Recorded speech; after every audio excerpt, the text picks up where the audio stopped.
ये मेकअप जो होता है आंखों को बड़ा दिखाता है। बेसिकली इसे स्मोकी आई मेकअप भी कह सकते हैं और इसे कट क्रीज मेकअप भी कहते हैं, बट मैंने बिना क्रीज को कट किए इजीली किया है ताकि बिगिनर भी इसे बहुत आराम से कर सके। दूसरी चीज़ ये है कि मेरी जो की हुडेड आईज है, यानी ये जो मेरी क्रीज पड़ती है, ये मेरी ये जो आंखें हैं ये दबा देती है। तो मैंने अपने शिमर को थोड़ा ऊपर से लगाया है जिससे कि मेरी आईज का जो हुडेड पॉइंट है वहाँ से मेकअप जो मेरे शिमर है वो ईजिली दिखें। सो जो लोग मेरे चैनल पे नए हैं और जो मुझे नहीं जानते हैं उनके लिए मैं बता दूं कि मेरा नाम अर्चना वर्मा है। मैं एक प्रोफेशनल मेकअप आर्टिस्ट हूं और साथ के साथ मैं मेकअप सिखाती भी हूं। मैं ये वीडियोस इसलिए बना रही हूँ कि आप लोग इजीली अपना मेकअप सीख सकें घर में बैठे बैठे। एंड अगर आप लोगों को के कोई क्वेरी है मेकअप से रिलेटेड, प्रोडक्ट से रिलेटेड, तो आप मुझे प्लीज़ कमेंट कीजिए, कमेंट में बताइए। मैं डेफिनेटली दूसरा वीडियो आपके लिए बनाऊंगी। एंड इस मेकअप में जो भी मैंने पैलेट यूज़ की है आई मेकअप के लिए, या जो भी प्रोडक्ट मैंने यूज़ किए हैं वो मैंने डिस्क्रिप्शन में डाल दिए हैं, तो जिसको उनके लिंक चाहिए वो डिस्क्रिप्शन से देख सकते हैं। अगर आपको ये मेकअप लुक अच्छी लग रही है तो मैंने इसमें आई मेकअप का कंप्लीट ट्यूटोरियल डाला है, आप लोग उसे देख करके इजीली फॉलो कर सकते हो और कमेंट में ज़रूर बताइए कि ये मेकअप आपको कैसा लग रहा है। समर शुरू हो गई है, सो अब आपको बहुत ज़्यादा ध्यान रखना पड़ेगा कि मेकअप जो है लॉन्ग लास्टिंग रहे। उसके साथ साथ आपको बहुत सारे ऐसे प्रोडक्ट भी यूज़ करने पड़ेंगे जो स्वेट प्रूफ हों और जो आपके मेकअप को लॉन्ग लास्टिंग बनाएं।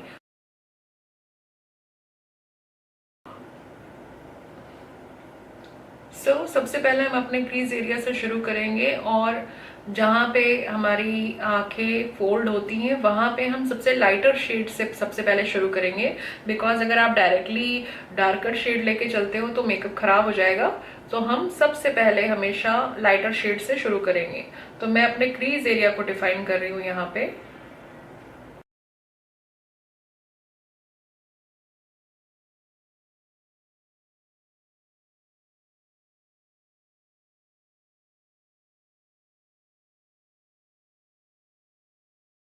अब मैंने उसी शेड का डार्कर शेड लिया है और उससे मैं अपने कलर को और इंटेंस कर रही हूँ।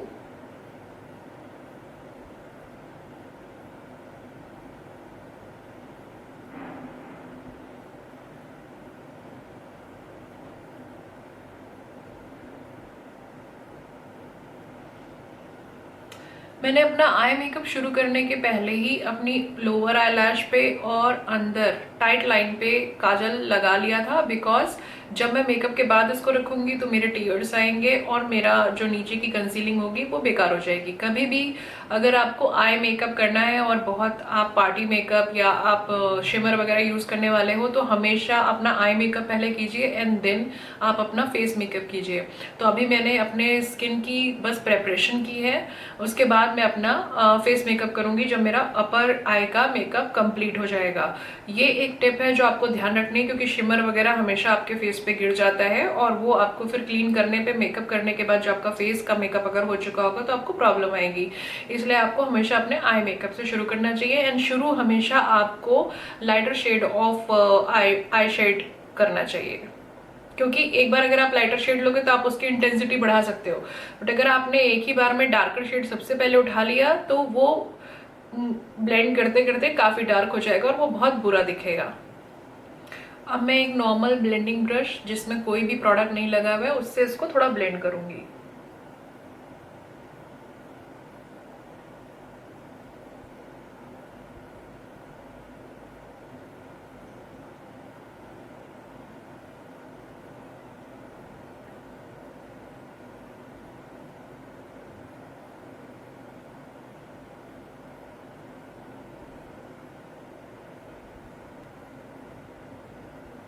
अब मैं एक ब्लैक कलर लेके एक आउटर वी क्रिएट कर रही हूँ।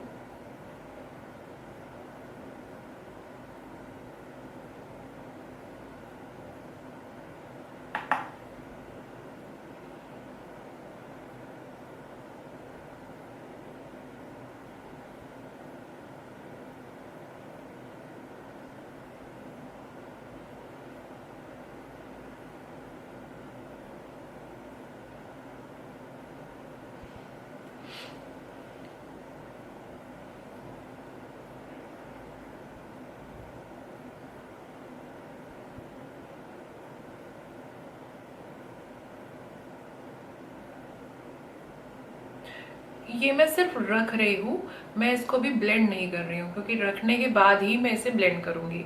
हम एक ब्रश लेंगे, फ्लफी ब्रश, और उससे इसको ब्लेंड करेंगे उसी जगह पे।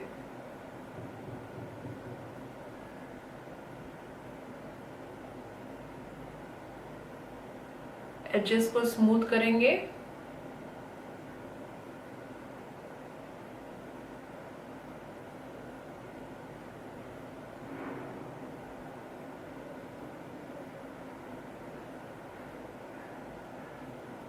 सर्कुलर मोशन में करना है। मेक श्योर कि आपका ब्रश टिल्ट नहीं होना चाहिए, ऐसे नहीं होना चाहिए, ब्रश ऐसे ही रहना चाहिए, ऐसे देखिए।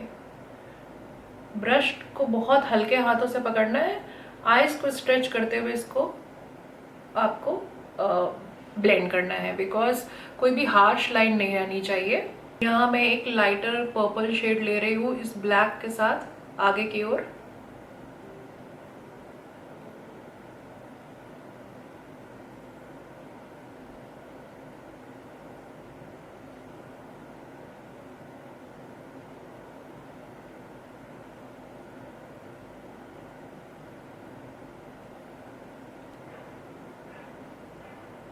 इसको थोड़ा और इंटेंसिफाई कर रहे हैं डार्क पर्पल लेकर के। और ये जो ब्लैक था जहां से पर्पल शुरू हुआ है, इसको हल्का हल्का स्मैच कर दो।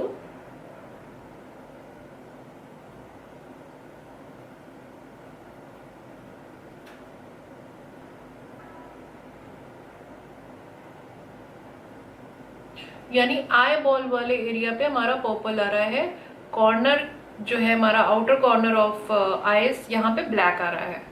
अब हम एक वाइट शेड लेंगे और अपनी आंखों के इनर कॉर्नर से इसको रखेंगे यहाँ पे।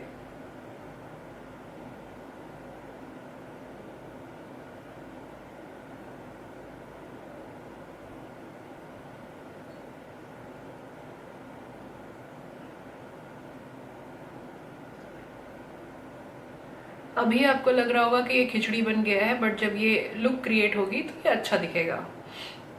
वाइट हमने इसलिए रखा है क्योंकि हम इसके ऊपर शिमर रखेंगे, तो शिमर हम डायरेक्टली नहीं रखते हैं, वो किसी ना किसी कलर के ऊपर रखा जाता है। सो यहाँ पे वाइट लेकर के मैंने अपनी आंखों को हाईलाइट किया, और ये जो पर्पल है अब इसको हम ट्रांजिशन दे देंगे, यानी कि जो ब्रश से हमने पर्पल रखा था उसी ब्रश से ये हल्का हल्का ट्रांजिशन, जैसे हमने ब्लैक को पर्पल से किया था वैसे अब हम व्हाइट को पर्पल से कर रहे हैं। और पर्पल को हम थोड़ा सा और वो कर देंगे, इंटेंस कर देंगे।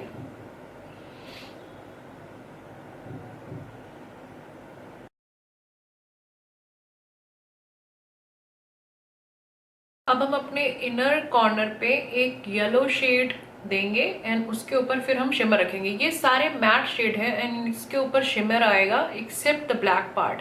सो पर्पल के ऊपर पर्पल से मैच करता हुआ शिमर या प्लेन शिमर आएगा, और ये इस पार्ट में हमारा हाईलाइटिंग के लिए गोल्ड शिमर या शैम्पेन शिमर यूज होगा। तो मैं इस साइड पे येलो रखने जा रही हूँ।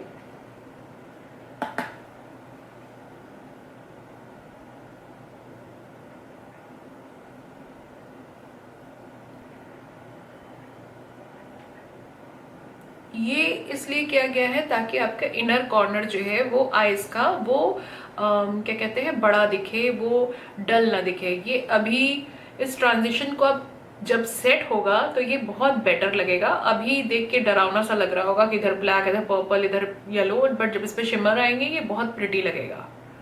अब हम थोड़ी सी अपनी ये जो क्रीजेस है इसको डिफाइन करेंगे।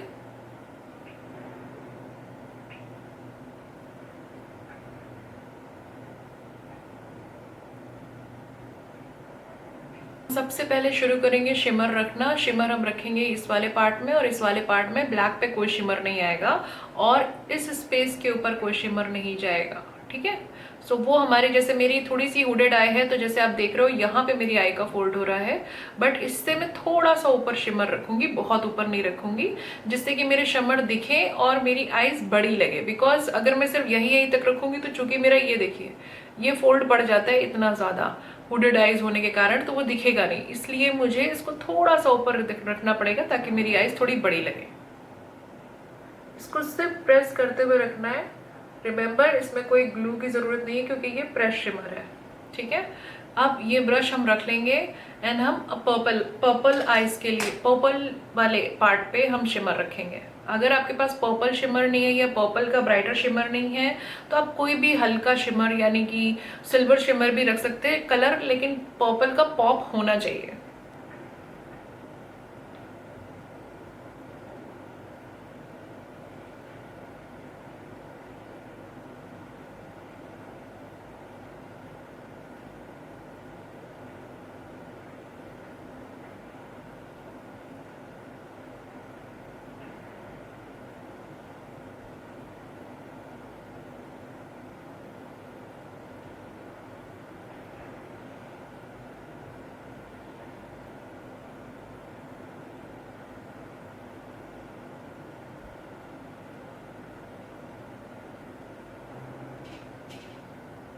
याद रखिए आईलाइनर आप तभी लगाइए जब आपको लगे कि आप अपने शिमर की इंटेंसिटी से लाइक सेटिस्फाइड है, तभी आप आईलाइनर लगाइए, वरना आईलाइनर के ऊपर ये शिमर आ जाएंगे तो अच्छा नहीं लगेगा। इसलिए आप आईलाइनर तभी रखिए कि आप इतनी इंटेंसिटी से सेटिस्फाइड हैं तो आप अपना सेटिंग स्प्रे लीजिए एक ब्रश में और उस पर उसको दूर से स्प्रे करिए, हल्का सा ड्राई करिए और वो सेटिंग स्प्रे इस पूरे आईज पे, अगर वो वेट ना हो ऐसे रख दीजिए।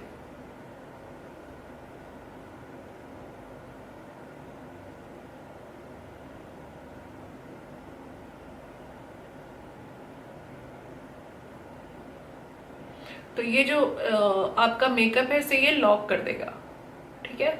अब इसके बाद मैं आईलाइनर लगाऊंगी। आईलाइनर लगा के मैं मस्कारा लगाऊंगी और मैं फॉल्स लैश भी यूज करने वाली हूँ, तो जिसको फॉल्स लैश नहीं रखनी है वो सिर्फ मस्कारा लगा करके अपने लुक को कंप्लीट कर सकता है। और उसके बाद मैं अपना फेस मेकअप कंप्लीट करूंगी एंड फेस मेकअप को कंप्लीट करने के बाद मैं अपना लोअर आई लैश का मेकअप करूंगी, बिकॉज तब तक मुझे दिख जाएगा कि इसकी जो इंटेंसिटी है, इसकी जो पिगमेंटेशन है, वो इसके जो पिगमेंट है वो क्लियरली दिख रहे हैं या नहीं दिख रहे हैं। बिकॉज जिस तरीके से फाउंडेशन आपकी स्किन पे सेट होता है उसी तरीके से पिगमेंट आपकी स्किन पे मेल्ट होते हैं, उनकी ब्राइटनेस या उनकी इंटेंसिटी थोड़ी देर बाद ही पता चलती है, ठीक है। तो मैं इसको आईलाइनर एंड मस्कारा लगा के कंप्लीट करूंगी एंड देन अपना लोअर आईलैश का मेकअप फेस मेकअप करने के बाद करूंगी।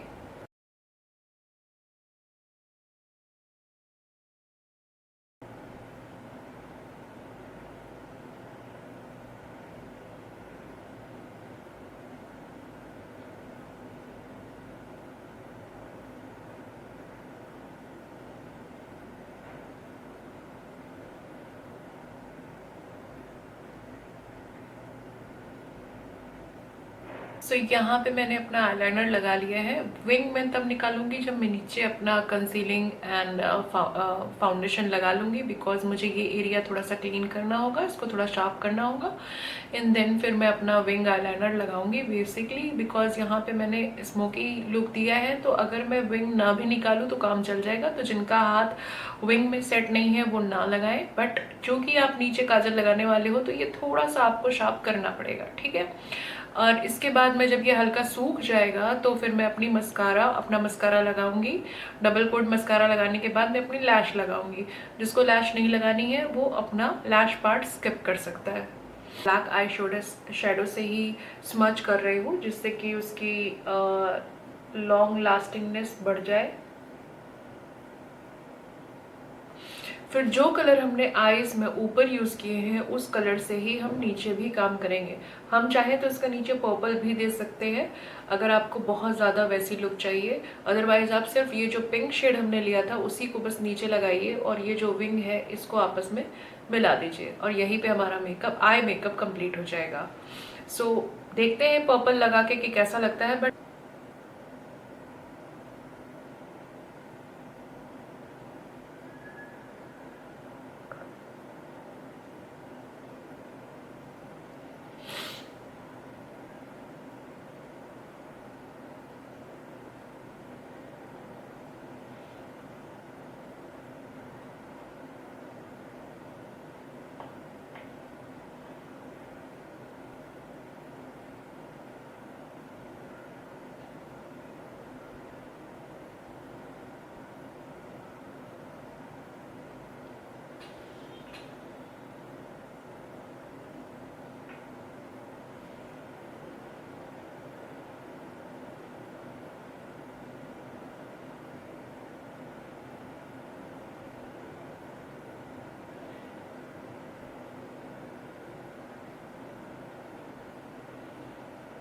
मैंने यहाँ पे नीचे पर्पल आईलाइनर भी कर दिया है क्योंकि मुझे थोड़ा अच्छा लग रहा है पर्पल करके।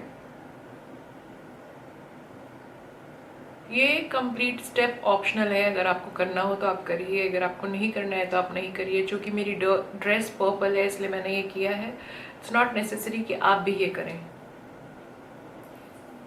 तो मिलते हैं मेरे अगले ट्यूटोरियल में जो कि होगा ईद स्पेशल। देखते हैं मैं उसमें क्या लुक क्रिएट करती हूँ, वो भी एक वाइब्रेंट लुक होगा समर को ध्यान में रखते हुए।